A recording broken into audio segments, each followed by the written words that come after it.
As more and more begin to know, the status quo has got to go. They're bound to say yes to a man named Dr. No, a man who makes the establishment panic. Grassroots are growing way too wild, too organic. I'm not a big fan of federal government disaster relief. Too much of the time, the money never gets to those who need it most, and too often, Washington's armies of disaster experts are more interested in pushing people around than helping them. Nevertheless, it's hard to look at recent footage of the devastation in Maui and then hear President Biden tell Congress that he needs another $24 billion for Ukraine. How can this administration continue to justify tens of billions of dollars for this losing war that is not in our interest while the rest of the United States disintegrates? Biden's new $24 billion request comes on top of well over $120 billion spent to fight the U.S. proxy war on Russia in Ukraine.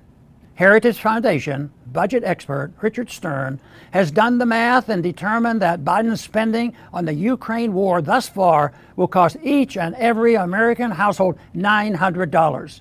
How many Americans would rather have those $900 back in their pocket rather than in the pockets of Lockheed Martin, Raytheon, and Ukraine's oligarchs? Recent surveys have shown that a majority of Americans could not afford to cover a sudden $1,000 emergency. Will Americans connect the dots and realize that the reason they can't find that $1,000 for an emergency is because the neocons have already spent it in Ukraine?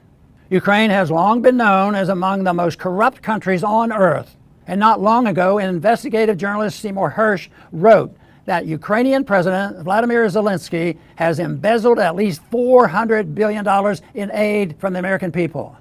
Corruption scandals continue to break in Ukraine. Just last week, Zelensky fired the heads of all local draft boards for corruption.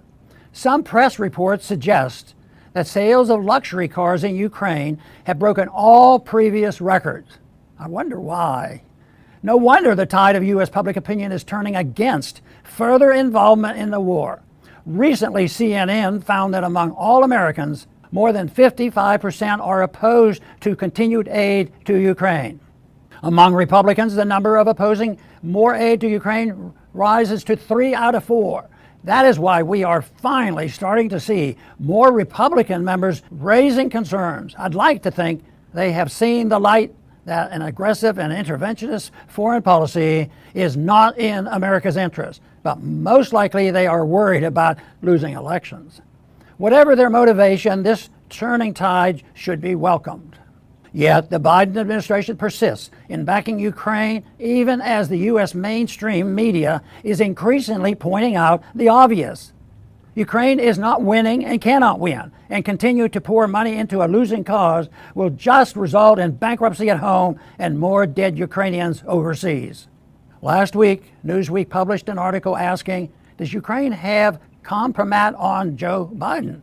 In the article, Northeastern University professor Max Abrams wonders out loud whether Biden's continued support for Ukraine might be related to compromising information held in Kiev about the many Biden family shady business ventures in Ukraine and the region.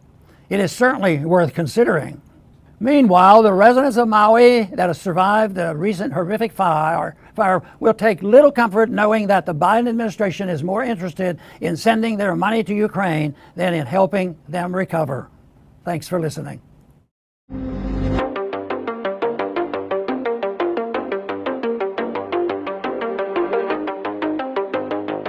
A new arms package for Ukraine uses accounting error funds. So the Biden administration on Monday announced a $200 million arms package for Ukraine using funds made available by a Pentagon accounting error that includes munitions for Patriot air defense systems, the HIMARS rocket systems, and other equipment. So if you remember, back in June, the Pentagon came out and they claimed that they were overvaluing weapons that they sent to Ukraine through the Presidential Drawdown Authority, which allows the U.S. to give Ukraine weapons directly from U.S. military stockpiles. So they claimed that they used the number that it would cost to buy the weapons brand new, and then adjusting to the new number, it freed up $6.2 billion. So a huge amount of money that they now say they can use to send more weapons to Ukraine.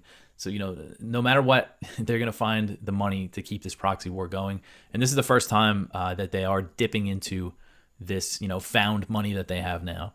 I thought this was interesting to see, the hawk's perspective, the ultra hawk perspective. So former National Security Advisor John Bolton has blasted President Biden over Ukraine's stalling counteroffensive in an op-ed for the Wall Street Journal that was published on Sunday. So for those who don't know, Bolton, notoriously hawkish, he was Trump's national security advisor for about a year.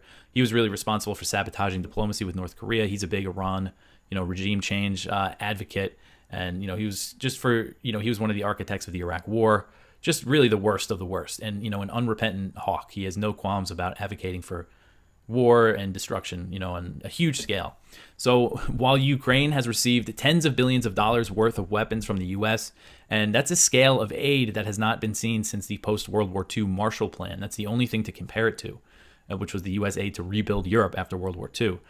So Bolton said, despite all that Biden was not doing enough, and he blamed the president's hesitancy for Ukraine's inability to break through Russia's defenses. And that's a criticism we've seen from some Republicans in Congress. McCall, the head of the House Armed Services Committee, or he's the head of the Foreign Affairs Committee, he said this, Biden's not doing enough. That's their criticism, which is really amazing.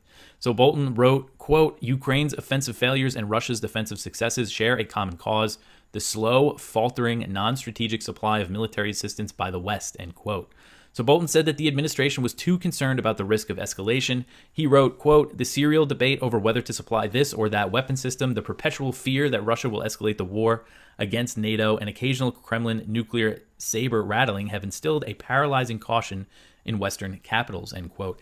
And we know, for following this thing, that the U.S. is caring less and less about the concerns about escalation. They're sending tanks. They signed off on sending the F-16s, all sorts of huge escalations, things that we wouldn't think would have ever happened, a few years ago.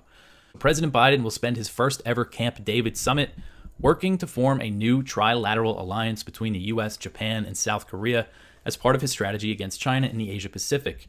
Biden has invited Japanese Prime Minister Fumio Kishida and South Korean President Yoon Suk-yeol to meet him at Camp David this Friday, which will mark the first trilateral summit between the three nations outside of other international events. So the first time outside, they've held meetings, on the sidelines of, other summits, but this is the first trilateral, Japan, South Korea, at Camp David. I mean, there's a lot of symbolism there.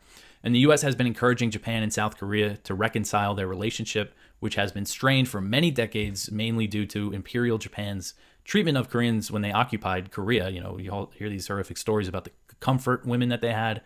So a lot of animosity, but the U.S. and things have been happening pretty quickly. We're going to see some new cooperation between them. The U.S. views both countries as key partners in the buildup aimed at China in the region. And maybe key partners wasn't the best way for me to phrase that. There's a huge U.S. military presence in both countries. There are treaty allies of the U.S., so, the U.S. wants them to be in on, whatever future war is going to happen in the region. And at Camp David, the three nations are expected to announce joint military exercises, a crisis hotline, and plans to hold an annual trilateral summit. So this is something they're going to do every year. So this is big news here. So U.S. Ambassador to Australia, Caroline Kennedy, indicated in comments to the Sydney Morning Herald that Washington might be open to a plea deal for WikiLeaks founder Julian Assange that could keep him from being extradited and imprisoned in the United States for exposing U.S. war crimes. So when asked if the U.S. and Australia could reach a diplomatic solution on Assange, Kennedy, who is the daughter of President John F. Kennedy, she told the paper that it was an ongoing case being handled by the Justice Department. She said, quote, so it's not really a diplomatic issue, but I think that there absolutely could be a resolution, end quote. So the comments come, amid this kind of new push from the Australian government that they've been pressing the Biden administration on Assange. When Blinken was in Australia, the issue was raised with him, although he rejected Australia's concerns. But still, it doesn't seem like they're dropping the issue. And Kennedy pointed to Blinken's comments, but again, she hinted that a deal could be made. So this is from Connor Freeman. He wrote this up on Sunday. So a delegation of Nigerian Islamic scholars traveled to Niger for meetings with, Nigerian Islamic scholars, so from Nigeria. They went to Niger for meetings with the leaders of the military junta who took power last month. The group says that the coup leaders expressed an openness to diplomacy. However, this account has been sharply contradicted by a media spokesperson representing the junta who claimed that negotiations with regional countries are impossible unless Niger's new leadership is recognized. So they're saying that they need recognition. And then the ECOWAS countries are the ones saying that they have to reinstate President Bazoum. So good news is that there has not been a military intervention yet. The defense chiefs from the ECOWAS countries were due to meet over the weekend, but the meeting was postponed. The meeting was called to review the best options for a military intervention, which ECOWAS has been threatening, and they said that they activated and ordered the deployment of a standby force to restore the constitutional order in Niger, but it doesn't look like they're going through with that. They're still leaving some room to try to work something out diplomatically. At the same time, the junta does not sound like they're going to be going anywhere, but at least for now, there's not a big intervention here. Your daily dose of liberty education starts here. The Tom Woods Show. Misinformation is almost laughable at this point because it's uttered typically by people who have done nothing but lie and mislead nonstop for years now. And for them to be accusing others of misinformation, I almost feel like it's a deliberate gaslighting. That we all know that the liars are them, whether it's COVID or a list as long as my arm, list of other things that they are dishonest about, and they accuse other people of misinformation. As soon as I see misinformation, I immediately think, oh, this might be an interesting guy. Maybe I should look into this guy. I mean, it's not always true, but it's more true than untrue. Whereas I never think, oh, this is a colleague of Anthony Fauci. He's got an opinion worth listening to. I never think that. No. And I'd like that point. When they put out that list, the disinformation doesn't, right? The government put that out. When you look at that list, those are highly credible, deeply studied, serious people. I mean, that is a really good list of who you should be listening to. It's almost a tell, right? Because you're right. Those in authority, they have the power to determine who is misinformation is while they're practicing disinformation. And it's really, to say it's tiresome is an understatement, but I mean, it's literally unfair. And I think my hopes, right, are their power to do this, their power to label and dismiss us as misinformationists. I hope that the amount of lies that they've spewed, the amount of policies that were divorced from science and from true data throughout COVID, as that gets exposed to more, I think their power, those in authority to do this, will wane. I have to make note of an anecdote in your book that I found rather interesting. And that is when super late at night, you got an email from a guy you did not realize was actually, well, I guess, was he Majority Leader or Speaker of the House, Newt Gingrich? Yes. Yeah. He signed his name Newt, but I mean, anybody can sign his name Newt. And you can't tell who any of these people are. And like me, you get a lot of cranks writing to you. Yep. And at that time, you weren't, like, you were a left liberal Democrat. And I mean, I'm not, but I still don't really care that much for Newt Gingrich. But all the same, he really wrote to you under the wrong circumstances at the wrong time. Yeah. It started out as a humorous. I mean, I was rude. I explained in the book, it was 3 a.m. and I was up working and I was tired of the cranks. I didn't know who this guy was. And it turns out it was Newt Gingrich. And, after I apologized for my rude reply, I could tell he actually had, he had a noble goal at heart. He really wanted to try to get the government to understand that there were treatments for this disease. This was very early in COVID, and he worked his channels and contacts. But you know what? Since he's been in government, I think government's a bit different. I think even Newt had no power against Fauci and his minions and those agencies, which were calling the shots, and they weren't looking or listening to advice. That, to me, was the interesting part of the story. I mean, apart from the fact that you realized it actually was Newt Gingrich, you wrote him a kind apology, he apologized back, and it was a very humane kind of interaction. The fact that all of a sudden you just stopped hearing from him when it became obvious that the party line was such and such and yours was different, well, Newt Gingrich can go only so far. I thought that spoke volumes. I want to read just a little something to you that just to get your thoughts on before we dig further into the ivermectin issue. This is from Richard Smith, former editor of the British Medical Journal. And he said, this is my paraphrase, and then I'm going to read the passage. He said that the problem of research fraud was not a problem of bad apples, but of, in his words, bad barrels, or indeed of rotten forests or orchards. And now here are his exact words. Stephen Locke, my predecessor as editor of the BMJ, became worried about research fraud in the 1980s, but people thought his concerns eccentric. Research authorities insisted that fraud was rare, didn't matter because science was self-correcting, and that no patients had suffered because of scientific fraud.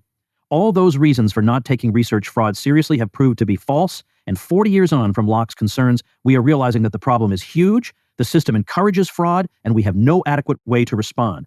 But after learning and becoming expert at numerous aspects of COVID, and I had to see flagrant lies and propaganda published in those medical journals, getting the world of doctors to believe that these vaccines were safe and effective, and that ivermectin and hydroxychloroquine didn't work. I mean, I watched that play out in real time, and my prior respect and value that I placed on journals like the New England Journal of Medicine or the Journal of American Medical Association, has disappeared. In that last part where you need to start, as a physician, you must start by not believing what's published. You do not accept the results of a trial, especially trials conducted by heavily conflicted, pharma-conflicted investigators, which really applies to almost anyone doing research now. I mean, their money to do the research comes really from two sources, which is the NIH or pharma. But aren't they required to put at the bottom of the paper what their conflicts might be? I mean, am I being naive asking that?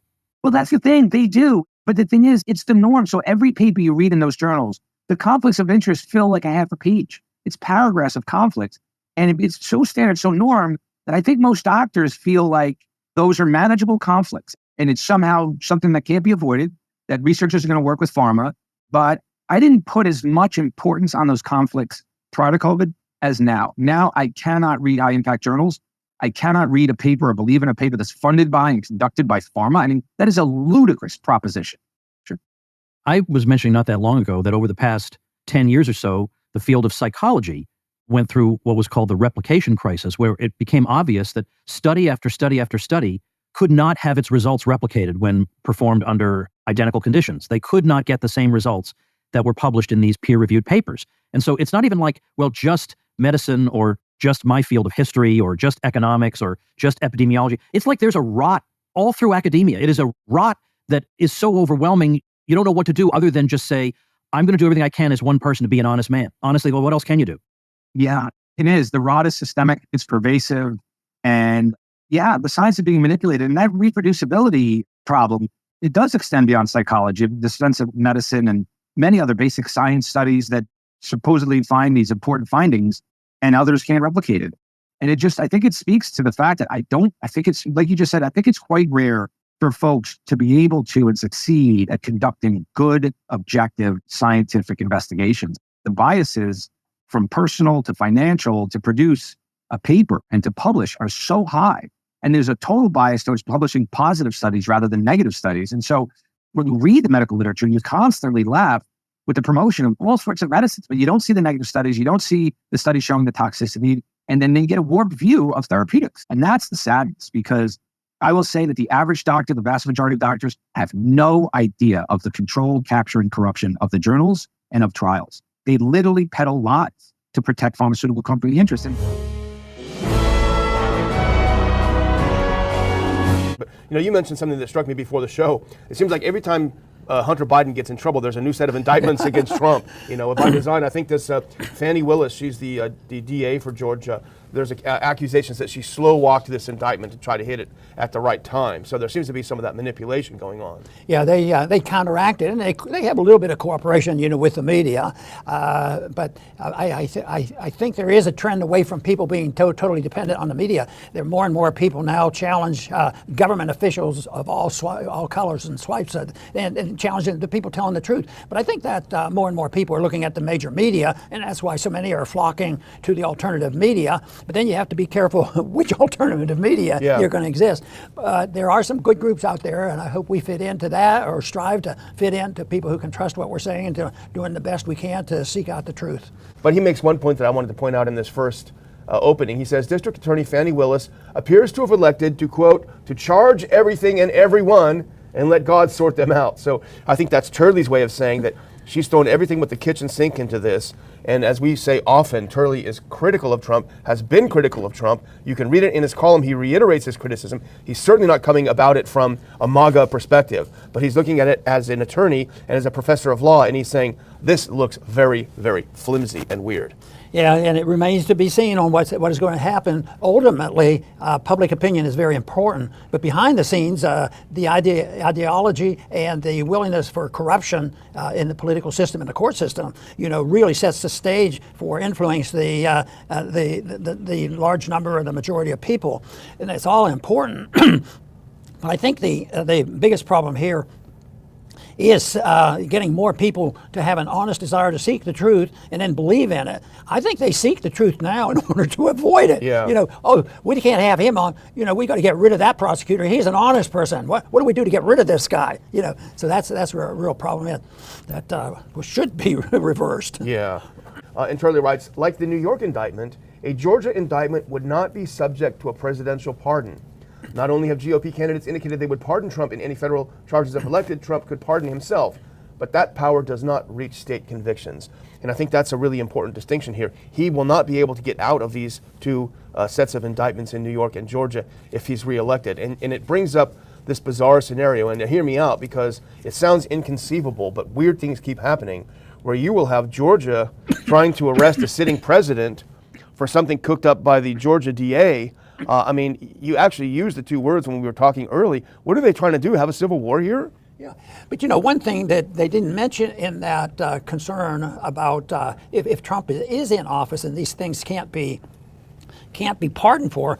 But then again, if you live up to the concept of what the founders gave us, if there's any question of what is going on with the president, the answer is expulsion. To have a trial, throw them out, and then deal with the legality of it or the punishment. But the Congress isn't supposed to do that. Yes. But so it could be that. If Trump wins and there's still these charges that he can't pardon himself for, that maybe it'll just sit there, for a while. But remains to be seen. And this is from the Epoch Times. This stuff is still going on. Medical board suspends license of doctor critical of COVID-19 vaccines. This is I don't have her name in front of me now, but we know we followed this doctor. She's been critical of them. Now, they got her on a technicality. They said, oh, you didn't cooperate enough with the investigation. But it sounds a little fishy because she's been very critical of the vaccines. That's for sure. And I went through this, and most of them, she would agree with a lot of what we've said and what I've said about, the controversy in the treatment. But we always went down to the bottom. Our bottom line was that we should practice medicine, be allowed to practice medicine. Yeah. We should be allowed to discuss things. There should be a public discussion, and it shouldn't be blackmailed that if you don't do the government's line, you lose something. So I looked at some of the things she said and did, and I would say most of it probably would have had an agreement with it. But that is not the issue. Yeah. She's getting punished for saying it, and that they lose the right of speech. That's one of the things that Jonathan Turley points out about Trump. In his defense of his position, he's losing the right of free speech. Yeah. But we as the doctors were losing our right of speech, free speech, because they wanted to dominate, and they were sending a strong message. And if you want to really get into conspiracy, they were deliberately practicing how to close down a whole society, and they're already talking about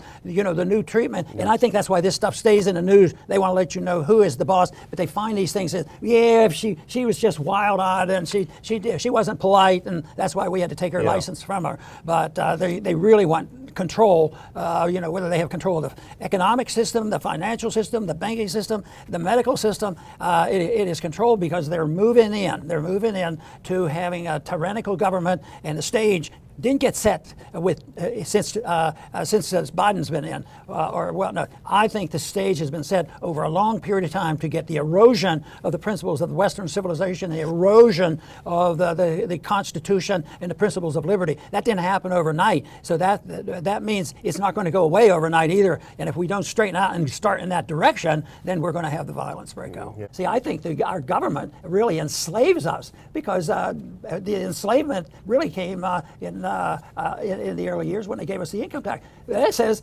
everything you make belongs to you except for that part that the government says you can use.